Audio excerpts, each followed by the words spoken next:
안녕하십니까. 환상의 나라 제2강의 주제는 제목은 호수는 어디에?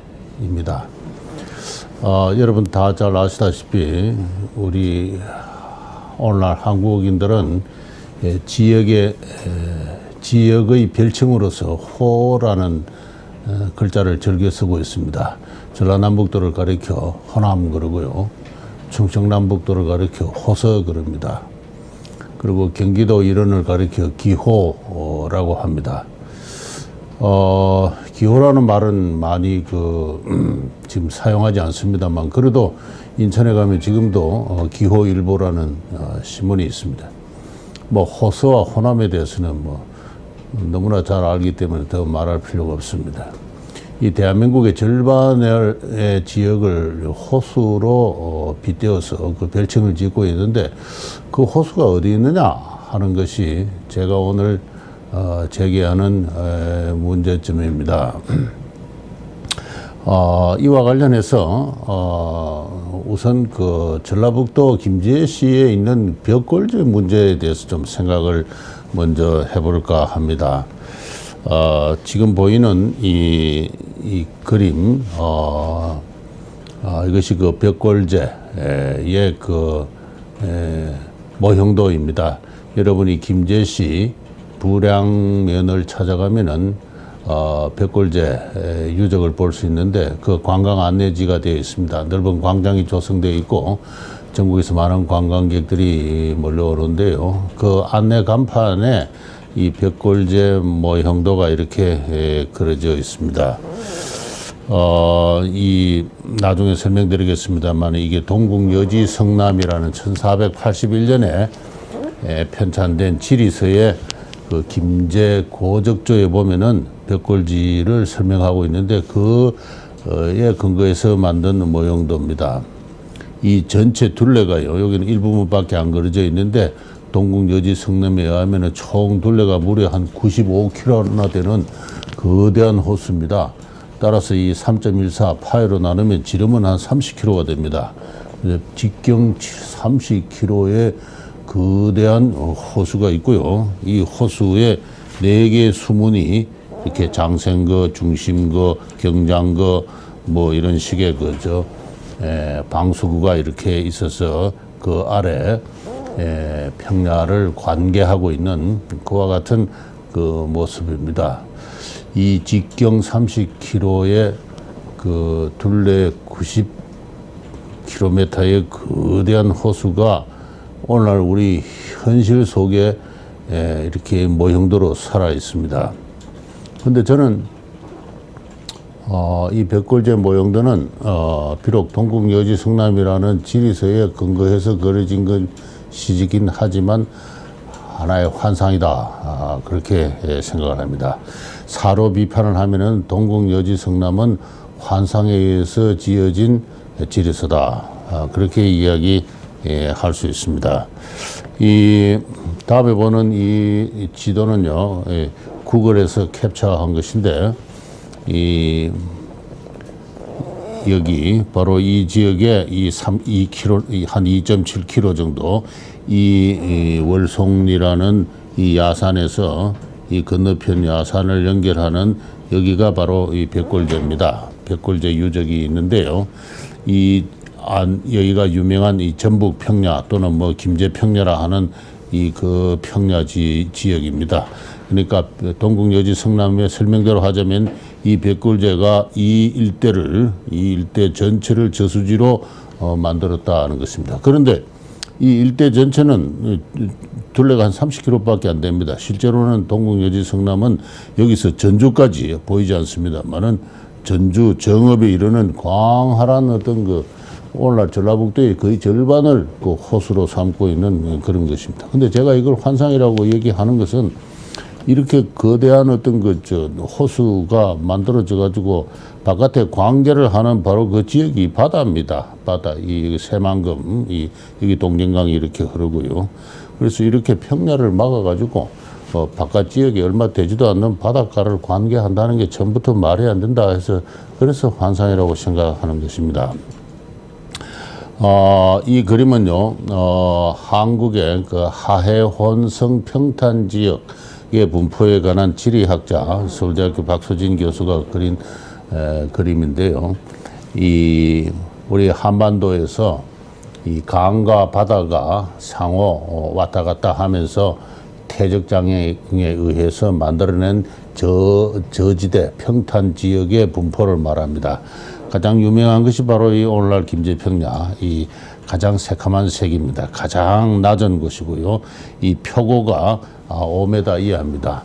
이 김제평야의 평균 표고는 4m입니다. 4m. 한반도에서 가장 표고가 낮은 지역에 이 광활한 어떤 하해 혼성 평탄 지역이 형성되어 있고요. 그 다음에 유명한 것이 황해도 재령 평야입니다만은 어쨌든 근데 서해 안에서 서해의 조수 작용, 그래서 만조 때 평균 3 내지 4m 만조가 이렇게 파도의 높이가 올라갑니다. 1년에 가장 높은 그 만조를 백중사리라 하는데 백중사리는 4km입니다.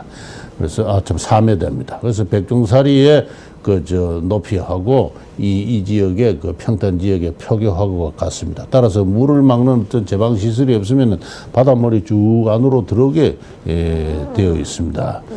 그래서 이러한 그 저서 평탄 하해 혼성 평탄지에 그걸 전체를 포괄하는 어떤 호수가 있었다라는 것 자체가 환상일 수밖에 없다는 것은 뭐 불문가지의 사실이라고 생각합니다. 이것은 고려대학의 홍금수 교수가 그린 이 김제 일대의 올드 시쇼어 라인입니다. 구정선이라 하는데요. 1971년에 한국의 농업진흥공사에서 연안 지역의 토양에 관한 지도를 작성한 적이 있습니다. 땅을 파가지고 땅에서 지표에서 1m까지는 어떤 토양, 1m에서 2m까지는 어떤 토양, 그 밑에는 어떤 토양, 뭐 이런 식으로 그 토양, 장차 연안 지역의 개발을 위해서 5만 분의 1 토양의 지도를 그린 적이 있는데 그 토양 5만 분의 1 토양 지도에 근거해가지고 하해 혼성 청, 그러니까 쉽게 말하면 갯벌청입니다. 갯벌청이 형성돼 지하 1, 2m의 갯벌청이 형성되어 있는 땅을 찾아가지고 그것의 그 경계를 표시한 것입니다. 바로 여기가 김제고 여기가 태인이고 정읍이고 고부고 그렇습니다. 그래서 오늘날의 군산반도는 지금 거의 보이지 않는데요. 지금부터 8,000년 전에, 그러니까 before present, BP 8,000년 전에는 바닷물이 이 오늘날 김제 역 앞을 지나가지고 쑥 들어가가지고 이렇게 구정선이 시쇼어 라인이 이렇게 형성되었어요. 이것이 바로 고부 안쪽으로 쭉 깊숙하게 들어와 있습니다. 그래서 이러한 해양지리 학자들의 올드 시쇼어 라인의 복구를 통해서도 알 수 있듯이 오늘날의 이 김제평야, 이 광활한 김제평야 또는 만경평야는 지금부터 8,000년 전에는 조수가 넘실거리는 그러한 갯벌이거나 바다였다, 그렇게 이야기할 수 있습니다. 그런 가운데 지금부터 1800년 전에 330년경에 이 일대에 발생한 어떤 소국 마한의 어느 국가 하나가 바로 여기를 막은 겁니다. 이게 백골제입니다. 그래서 막았다. 다시 말해서 방조제를 구축했어. 방조제를 구축하면은 이 광활한 이 지역 자체가 비옥한 조수의 출입이 통제가 되는 그러한 비옥한 경지로 변할 수 있다. 더구나 바닷가죠. 당시는 문명의 중심이 바다였습니다. 따라서 바닷가에 넓은 경지를 확보했을 때 하나의 이름을 알 수 없는 그 소국이 강대한 국가로 발전할 수 있는 터전을 마련하게 되는 겁니다. 그러한 1800년 전에 한국인들이 벌린 대규모 간섭공사, 저는 그 자체가 하나의 큰 의미를 갖는다고 생각합니다만, 연안 간척 공사의 일환으로 세워진 것이 백골제다, 그렇게 생각할 수가 있습니다. 그런 식으로 여러 가지 그 지형이라든가 그 다음에는 토양의 관계라든가 지리학자들의 연구에 의해서 이 백골제가 원래는 방조제로 구축된 것이다 하는 것은 지금은 뭐 학계 하나의 어느 정도 상식으로 되어 있습니다. 이 방조제설을 최초로 이야기한 사람은 지금부터 24년 전에 일본인 고고학자입니다. 이 모리고 이치라는 상당히 그 유명한 일본에서 유명한 그 고고학자가 이 백골제를 보고 이것은 저수지라 할 수 없다. 그래서 그 뒤에 두동천, 원평천, 이 천의 그 주변에 형성된 충적 평야를 이 저수지로 기술적으로 막을 수도 없을 뿐더러 막았다 한들 경제적으로 실익이 없다.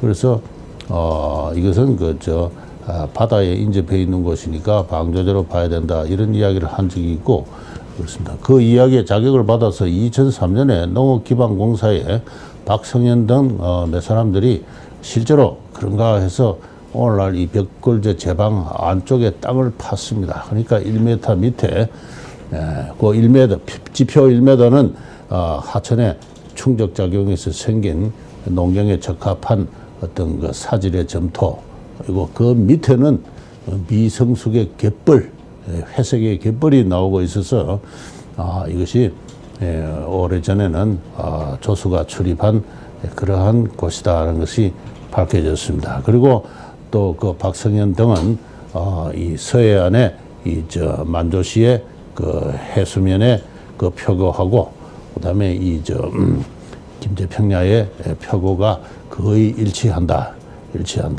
더구나 태풍이 불거나 바람이 불 때 파도의 높이가 2, 3m만 돼도 바깥에 방조 시설이 없을 때는 이렇게 조수가 범람하는 곳이다 하는 그러한 판정을 내려서 방조제설이 유력하다는 그런 논문을 쓴 적이 있습니다.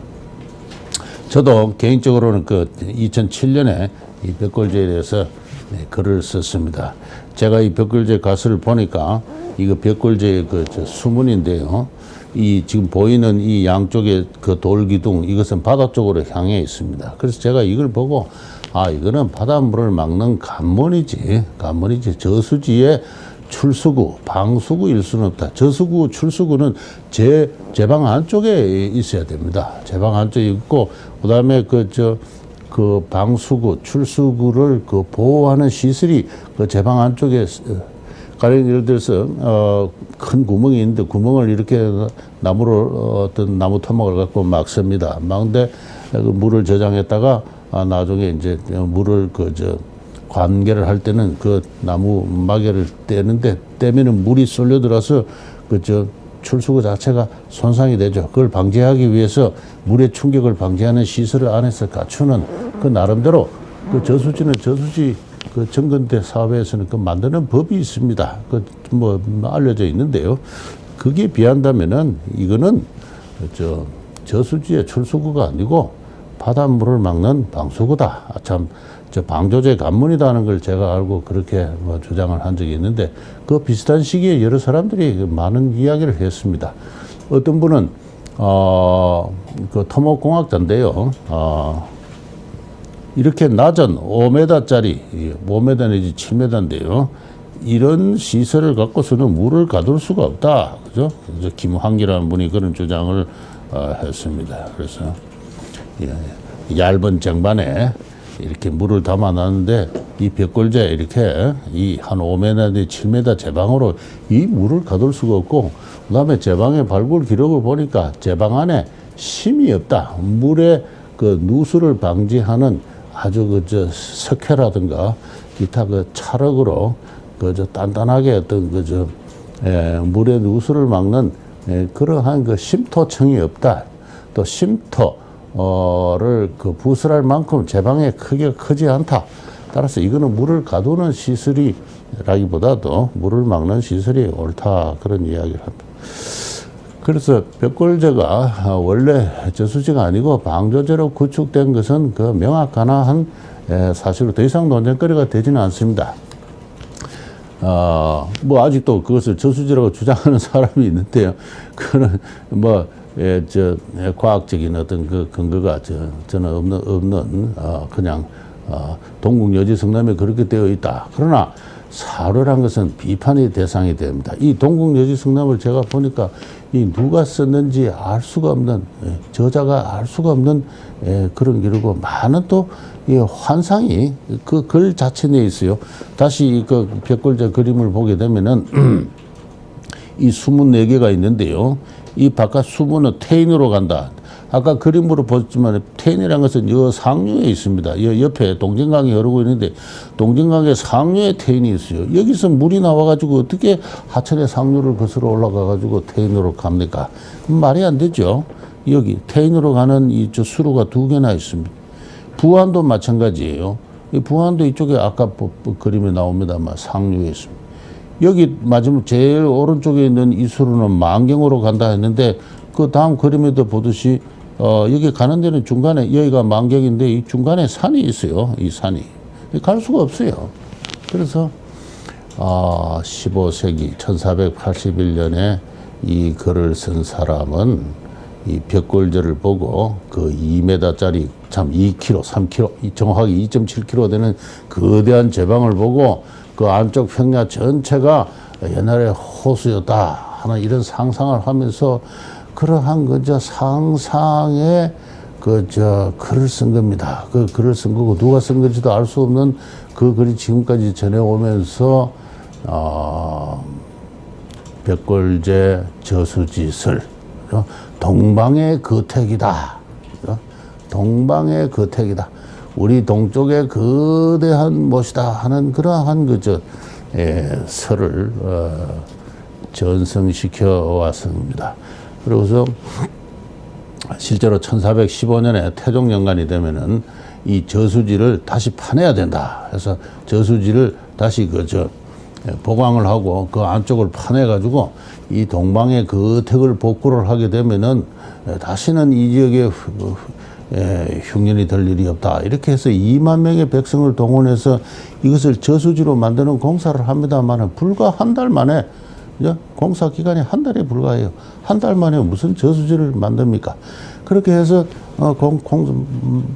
공사를 하고 그리고 다시 5년 뒤에 보고가 올라오기를 제방이 터졌습니다. 그렇게 합니다. 그렇게 해서 다시는 이 벽골제에 손을 대는 어왕이 없었는데요.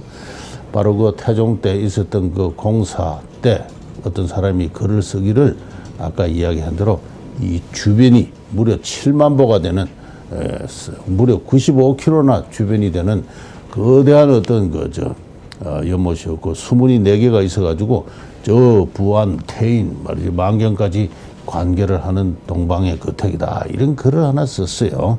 써가지고 그걸 지금도 김제 사람들, 우리 한국 사람들은 믿고 이것을 아까 본 그런 그림으로 그려놓고 관광객을 유치하고 있는 그런 실정입니다. 그래서 저는 지형으로 보나 해양 지리학으로 보나 그다음에 토목공학으로 보나 결코 어떤 저수지일 수가 없는 곳을 두고 저수지로 환상하는 이 자체 그리고 거기에 대한 비판이 제기된 지가 벌써 20년이 넘었는데도 전혀 김제시에서는 반응을 보이지 않습니다. 상식적으로 생각하게 되면은 그런 이설이 제기되면은 김제시 의회에서 뭔가 청문회라도 해야 될 판인데요. 전혀 그렇지는 않습니다. 이게 연안 간척사에서 중대한 방조제다. 그것 자체가 굉장히 큰 훌륭한 큰 의미를 갖습니다. 그렇게 의미를 바꾸어도 전혀 손색이 없는 역사적 유적인데도 오래된 환상을 그대로 지니고 지금까지도 내려오고 있다 하는 그런 것입니다. 왜 바뀌지 않을까? 왜 학자들의 주장이 국민적 어떤 관심거리로 토론이 되지 않고 또 어떤 지방자치단체에 의해서 심각하게 제고되지 않을까? 김제 그 일대의 향토 사가들은 어떤 생각을 하실까? 또 그 주변에 있는 전북대학이나 뭐 이런 대학에서는 거기에 대해서 어떤 반응을, 어떠한 생각을 하고 있을까? 저는 그 모든 것이 상당히 궁금스러워지는 그런 대목이라고 생각을 합니다. 그런데 제가 모두에서 말씀드린 왜 호남은 호남이고 호수는 호수고 기호는 기호인가, 이제 그 문제로 돌아가겠습니다. 이 고려사를 다 검색을 하게 되면은 이 호남이란 말이 없습니다. 고려사의 호남이라는 말이 몇 번 나오는 건 중국의 호남을 가리킵니다. 그래서 고려시대만 하더라도 호남이라는 말은 없었다, 이렇게 이야기할 수 있습니다. 그 지리학자 범성규 씨가 우리나라 지역 별칭에 관한 연구라는 논문을 쓰는데, 거기 보면은 호남이란 말을 최초로 사용한 사람은 14세기 말의 선비들입니다. 조선 왕조가 성립하는 초창기에 탁모시 또는 조준, 정극인, 신숙주 이렇게 잘 알려진 선비들이 그의 글에서 이 호남이란 말을 사용하기 시작했습니다. 조선왕조실록에서 호남이란 말이 최초로 등장하는 것은 세종실록입니다.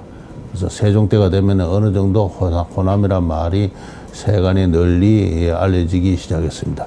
그러나 정부가 공식적으로 호남을 칭한 것은 아니고, 어디까지나 사적인 어떤 언어 생활에서 이러한 용어가 생겨나기 시작을 했습니다. 그래서 15세기 후반이 되면 꽤나 일상화 했다 하고 있다는 걸 알 수가 있습니다. 호수란 말이 생기는 건 16세기입니다.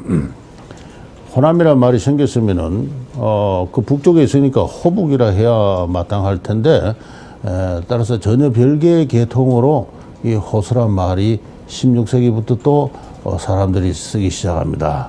그렇게 해서 호남, 호수란 말이 16세기가 되면은 꽤나 선비들 사이에서 일상화된 그런 용어로 사용되기 시작합니다. 그러다가 17세기가 되면 또 경기도 지방을 가리켜서 기호 지방이다 하는 그런 또 말이 생겨납니다. 그래서 호수를 칭한 지역의 별칭이 생겨나서 확산되는 과정을 어느 정도 명확하게 이야기를 할 수가 있습니다. 17세기가 되면 이게 정부의 공식적인 용어가 됩니다. 17세기에 조선 왕조는 대동법을 시행하면서 전라도에서 수치하는 대동미를 관장하는 관청을 가지고 호남청이라고 그랬습니다. 그리고 충청도에서 수치하는 어떤 대동미를 관장하는 정부의 재정기관을 가지고 호서청이라고 그랬습니다. 이런 식으로 호남과 호서가 이제 공식적인 어떤 정부의 그 용어로 성립하는 게 17세기 후반의 일입니다. 그 더불어 기호라는 말이, 기호라는 말은 원래 기호학파에서 이 율곡 이성생, 그러니까 율곡 이의 학파를 잇는 그 어떤 사람들을 가지고 기호학파라 이렇게 해서 황해도까지 일부 포함하는 경기도 또 충청도 북부 이렇게 해서 또 기호가 이렇게 생겨납니다. 이렇게 해서 호서, 호남, 기호라는 말이 자꾸 이렇게 확산이 되자 문제가 생겼어요. 그 호수가 어디 있는 호수입니까? 어린애들이 물을 거 아닙니까? 그래서 어린애들을 위한 책이 하나 편찬됐는데 역대아람이라 합니다. 그래서 역대아람이라는 책은 지금 전하지를 않는데, 그 역대아람에서 이야기하기를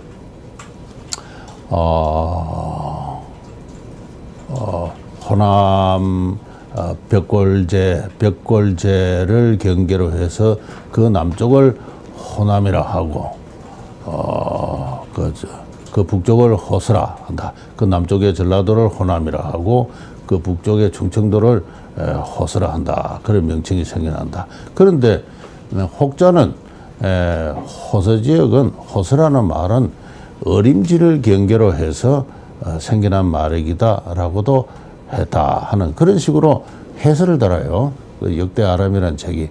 그러니까 그 책을 인용해가지고 18세기 말 19세기 초가 되면은 이경익이라는 사람이 연려실 기술이란 그 일종의 백과사전을 편찬하면서 왜 호남이고 호서냐 이렇게 말을 하면서 역대아람을 인용해가지고 벽골제로 인해서 호남과 호수의 경계가 생겼다.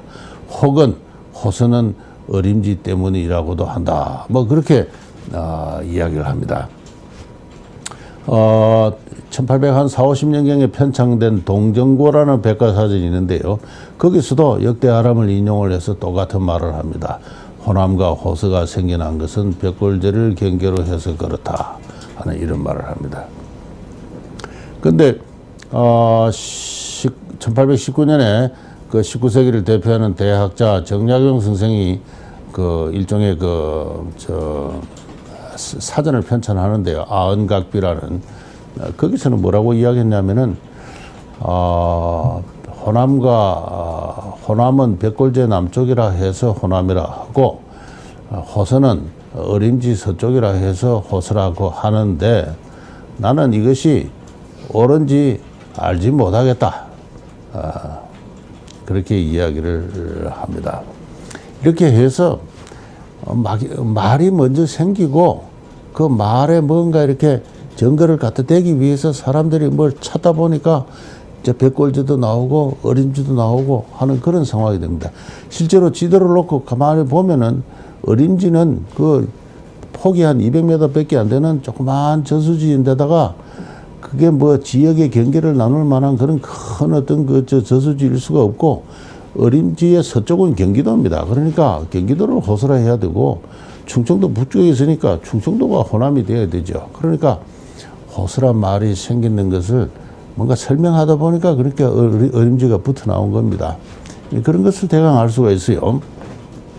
이런 식으로 해서 뭔가 뚜렷한 증거를 갖지 못한 채 호남과 호수란 말이 생겨서 널리 유포되고 나아가서 정부의 공식 용어로까지 되는데 어느덧 이 호남과 호수의 경계는 벽골제다. 벽골제는 큰 호수였다. 벽골제는 큰 호수였다는 환상은 이미 15세기에 생겼다고 이야기했죠. 그 환상을 근거로 해서 호남이라는 말이 호수라는 말이 차례로 생겨나면서 널리 유포된 것은 어느 정도 확실하다. 그렇게 이야기를 할 수가 있습니다. 그런데 1798년에 조선왕조 실록을 보면 아주 재미있는 이야기가 나와요. 정조라는 임금이 전국의 농사를 어떻게 진흥시킬 수 있을까라는 그 좋은 아이디어를 내라고 전국의 양반들에게 명령을 합니다. 그래서 양반들이 많이 의견을 올리는데 그중에 벽골제를 파서 동방의 거택인 벽골제, 저게 지금 그냥 저수지 기능을 못하고 그냥 덩그러니 그 제방만 있는데 그 안쪽에 제방을 파내면은 그것이 그렇게 수리를 확보하면은 농사가 큰 도움이 될 것입니다라고 지방의 유생들이 의견서를 올려요. 상서를 올리는데 그때 정조가 하는 말이 그래요. 아주 재미있습니다. 벽골제는 동방의 거택으로서 원래 전라도 12개 군현에 걸쳐 있었다. 그렇게 이야기합니다. 다시 말해서 이 정조라는 임금이 동국여지 성남에 그것을 알고 있었던 것이죠. 여기서 직경 30km 요사이 표현으로 둘레 한 95km 당시 표현으로는 7만 보, 7만 7천 보에 달하는 거택이 있었다는 동국여지 성남을 보고 이분이 가만히 생각을 해보니까 그게 김제에서부터 전주, 정읍에 이르는 그 일대입니다. 그러니까 그 일대에 군현이 12개가 되니까 원래 벽골제는 12개 군현에 걸치는 큰 연못이었다. 이것을 다시 파내야 함이 마땅하나 백성들이 너무 피곤해할 것 같으니까 내가 어찌할 수 없다. 그렇게 이야기를 합니다. 바로 여기서도 18세기 말 정조라는 임금조차도 그의 왕토를 감각함에 있어서 전라북도 이 김제 일원에 참 동방의 거택 큰 호수가 있었다는 환상을 갖고 있습니다. 그러면 정조가 하는 말이 바로 호수와 호남이 생겨난 것은 이 벽골제 때문이다라고 이 말을 합니다. 그래서 동방의 거택으로서 12개 군현에 걸쳐 있는 큰 호수가 벽골제인데 이 말로 인해서 호수와 호남이란 말이 생겨났다. 이 말을 하고 있어요. 제가 실록에서 그걸 확인을 했습니다. 그래서 그만큼 18세기 말이 되면은 사람들이 백골제를 기준으로 해서 있지도 않는 원래 방조제였던 그 호수를 기준으로 해서 호수와 호남으로 부르기 시작했고, 그것이 또 연원이 되어 가지고 경기도까지 확산이 되어서 이 기호지방이라고 이렇게 부르기 시작했다는 것을 알 수가 있습니다. 제가 이 따분한 지금 지리학 용어를 지금 설명하고 왔는데요. 저 사람이 왜 저렇게 하나 여러분이 좀 궁금해 하실지 모르겠습니다만은, 바로 일종의 환상의 호수로서 백골제를 감각하고 지역의 별칭을 붙이고 하는 그 이면에 바로 이 조선 왕조의 국토를 소중하로 감각하는 그러한 지리 의식이 있다는 것입니다. 그러니까 소중화적 지리 감각입니다.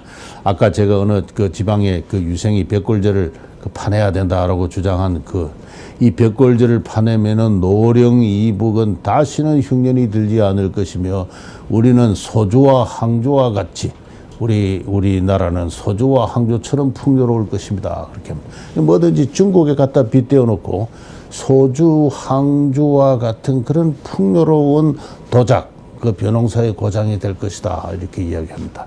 바로 그런 식으로 어떤 중국에 빗대어서 국토를 감각하는 의식이, 제가 지난 시간에 설명드린 대로 이 15세기 초부터 조선 왕조가 바로 그러한 중국과의 관계, 사대주의적 관계, 다시 그럼 보다 정확하게 포함하면 소중화적 국제 질서를 통해서 그의 국제 나라의 체제를 정비하기 시작했다 했는데, 그와 더불어 일반 선비들을 위시해서 국토 자체를 소중화적 국토로 감각하기 시작을 합니다.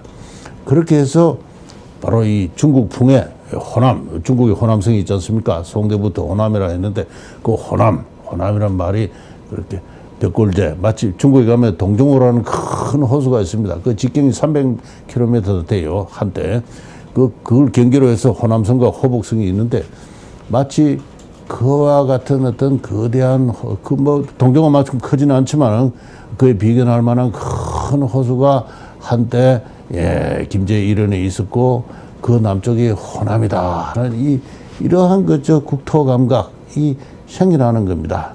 그러고 나서 또 어느 때가 되면 또 호수라는 중국에 없습니다만, 그러나 또 중국의 국토 감각에 빙자하는 새로운 지역의 별칭이 이렇게 생기게 되는 것이죠. 이런 식으로 이 소중화적 국토 감각으로 해서 중국풍의 별칭이 확산되는 것을 다른 여러 가지 경로를 통해서 확인할 수가 있습니다. 바로 그 비슷한 시기에 어떤 선비가 백두산에 올라갔어요. 함경도에 박종이라는 선비가 백두산에 올라가가지고 백두산을 보면서, 이거는 천하의 곤륜산의 적장자다.